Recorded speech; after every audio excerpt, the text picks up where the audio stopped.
Yeah, because not directly na, sa atin naman to. Wait lang ma'am, kasi hindi man ikaw ang naano. Bakit ikaw mag-ano-ano dyan? Wait lang, kasi we're trying to fix siya ang naano. We're trying, wag ka magsigaw. Okay, wait. I'm sorry na tumaas yung ano ko, boses ko sa iyo because hindi ko naman talaga alam. Ngayon ko lang nalaman na pagsigaw ni ate. Kasi ang sa amin lang naman, celebrate tayo dito, nagka-isa-isa tayo dito, ganyan. Because sa akin, para malaman, nagsigawan na nga tayo. Kanina pa lang to, attorney. Kaya ngayon, wait lang. Kasi, know him here, but I consider him a friend. Okay. Si Aldo is your closest friend, correct?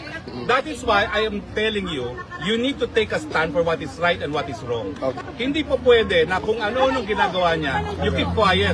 As if, at saka diretsahan, alam ko rin at tayo back, tatawanan kayong dalawa. Diba? Alam ko yan, wala na tayong ligoy-ligoy pa. As even seen videos of it. Ang sa akin lang, para maging tapat ang relasyon, magpakatotoo tayo. A few moments later. Hoy! Nabunganga nyo! Tahiin nyo! Natutulog ako, nakikisigaw ko sa bunganga nyo! Kung ano at tulog, magpatulog kayo!